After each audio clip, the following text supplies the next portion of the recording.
Bonjour et bienvenue dans cette nouvelle formation vidéo du blog du consultant, où nous allons voir comment calculer le retour sur investissement client d'une mission.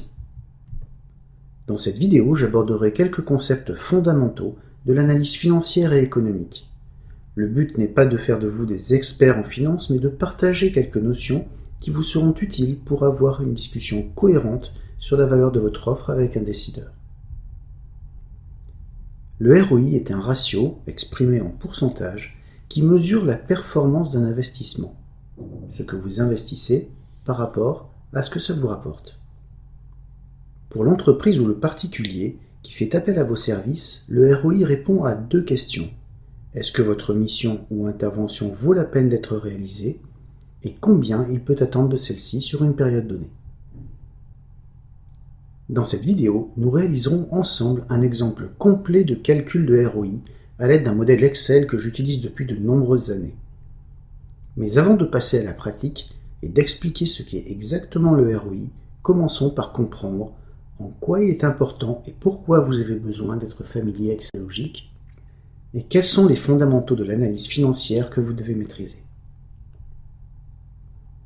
Le ROI clarifie immédiatement l'impact que peut avoir votre mission ou service sur le fonctionnement futur de l'entreprise ou dans la vie du particulier. Comprendre et discuter de ces impacts positifs avec votre client vous apporte une crédibilité supplémentaire, rationalise la décision de faire appel à vos services et démontre que vous mettez l'accent sur la valeur créée.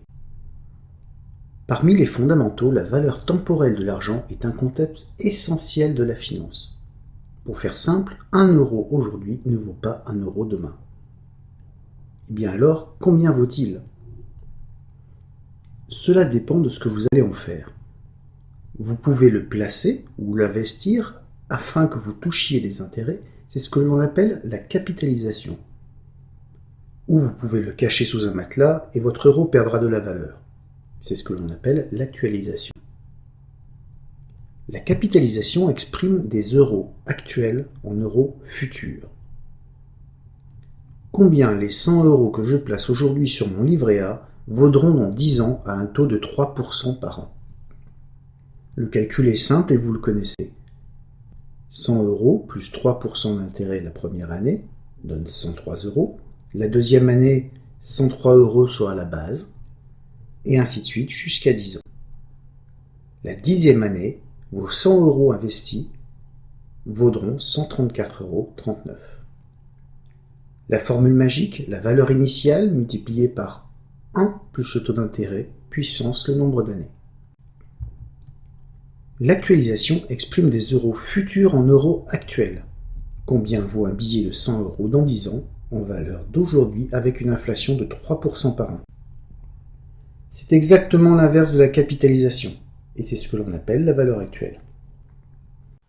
Donc la formule magique sera valeur initiale divisée par 1 plus taux, puissance nombre d'années. Cela donnera dans notre cas 74,41 euros.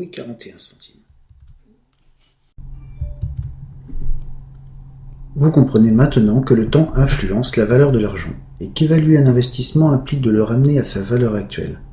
Abordons maintenant le calcul du retour sur investissement proprement dit. Nous allons pour cela construire un exemple complet et utiliser un simple modèle, pour vous éviter des calculs quelque peu compliqués. Mais explorons dans un premier temps ce qu'est l'évaluation de la performance d'un investissement. Pour juger de la performance d'un investissement, j'utilise 3 mesures. La valeur actuelle nette, le taux de rentabilité interne ou ROI, et le break-even. Nous allons maintenant explorer chacune des mesures avec des exemples, puis nous réaliserons un cas pratique complet d'une mission avec tous les calculs automatisés dans Excel. La valeur actuelle nette, c'est le flux de trésorerie cumulé et actualisé d'un investissement, dépenses et recettes sur plusieurs exercices.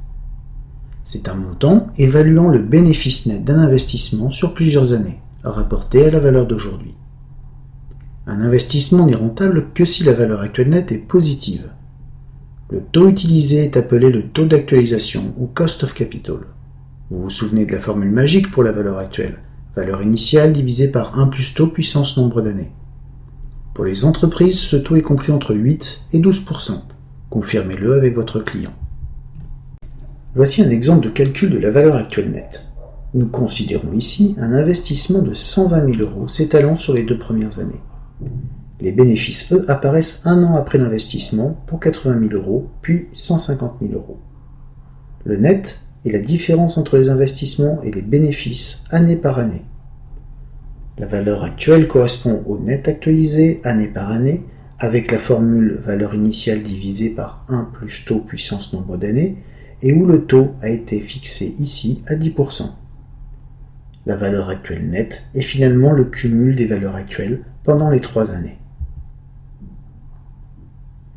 Le ROI est un ratio exprimé en pourcentage. C'est l'équivalent du taux d'intérêt d'un placement pour un projet, mission ou service.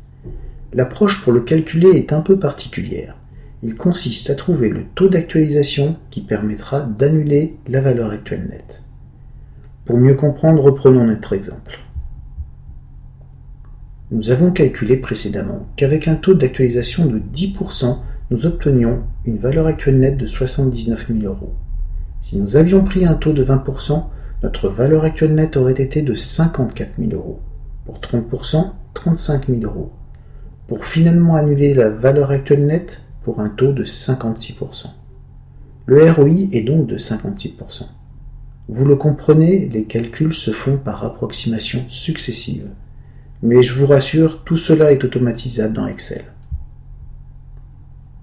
Le break-even, ou seuil de rentabilité, représente le temps nécessaire pour que l'investissement soit rentable, c'est-à-dire supérieur à 0. Alors retournons à notre exemple. En représentant la valeur actuelle nette sur un graphique, nous observons qu'elle ne devient positive qu'après la seconde année. Plus spécifiquement, l'investissement devient rentable qu'après 2,3 années, ce qui correspond au break-even. Là aussi, Excel permet d'automatiser tous ces calculs. Pour résumer l'investissement, vous pouvez utiliser ce type de tableau. 4 indicateurs sont proposés, le montant total investi, la valeur actuelle nette, le ROI et le break-even. Il est important de comparer l'ensemble des indicateurs avant de prendre une décision. Alors passons maintenant au cas pratique. 3 étapes sont nécessaires pour évaluer la performance d'un investissement. Premièrement, établissez les coûts et les bénéfices pour votre client. Deuxièmement, évaluez l'impact direct de ces coûts et bénéfices sur sa trésorerie. Et la dernière étape, calculez les 3 métriques du ROI. Pour notre exemple, nous considérons une mission d'accompagnement pour développer la performance des forces de vente. 100 commerciaux sont à prendre en compte. L'investissement pour l'entreprise, il y a le coût de votre prestation, d'autres frais comme les déplacements et les accommodations, et du personnel temporaire, c'est-à-dire des assistants des ventes, utilisés pour alléger la charge de travail des commerciaux intégrés à ce projet. Du côté bénéfice, nous avons identifié 4 axes. Une augmentation du taux de conversion des commandes, la fidélisation des clients avec la mise en place d'un contrat à 3 ans, la diminution du temps de paiement moyen et la diminution des stocks due à une meilleure prévision des ventes. Considérons maintenant, dans cette deuxième étape, les flux de trésorerie. Du côté investissement, votre facturation qui s'étalera ici sur 4 ans pour une valeur totale de 130 000 €. Nous trouvons également les frais de déplacement et d'accommodation uniquement sur les 2 premières années pour 130 000 €. Et enfin, l'appel à du personnel temporaire durant le projet qui durera 6 mois pour un montant de 80 000 €, ce qui correspondra à un investissement global de 340 000 €. Du côté bénéfice, ils n'apparaîtront qu'à partir de la 2e année, le temps nécessaire pour que les ajustements de l'organisation commencent à faire effet. Nous aurons un surplus de marge dégagé de 230 000 € avec l'augmentation du taux de conversion et de 130 000 € avec la fidélisation des clients. Nous considérons également une amélioration du besoin en fonds de roulement avec une diminution du temps moyen de paiement client pour 90 000 € et une optimisation des stocks pour 55 000 €. Passons maintenant à la 3e étape et calculer les 3 mesures. Voici donc le modèle Excel que j'utilise depuis de nombreuses années. Nous trouvons en haut les 2 variables du modèle, le taux du capital ou taux d'actualisation et le mois de début de l'investissement. Nous voyons ensuite la liste des investissements et des bénéfices que nous avons discutés précédemment. Les calculs de la valeur actuelle et valeur actuelle nette. Et sur la droite, les 3 mesures clés pour évaluer la performance de notre investissement. Ici, sur 4 ans, la valeur actuelle nette est de 215 805 €, pour un ROI de près de 44%, et le projet devient rentable après 3,3 années. Vous pouvez ainsi modéliser à la volée les différents scénarios de votre client pour qu'il puisse rapidement structurer au mieux son investissement. Vous serez alors considéré comme un véritable partenaire plutôt qu'un fournisseur lambda. J'espère que cette vidéo vous a permis d'appréhender le retour sur investissement d'une façon pratique et que vous pourrez l'appliquer à votre propre activité. Vous pouvez télécharger le fichier Excel qui se trouve sous la vidéo dans mon blog. Vous pouvez aussi vous abonner à ma chaîne YouTube et recevoir mes dernières vidéos formations. Alors à très bientôt sur le blog du consultant.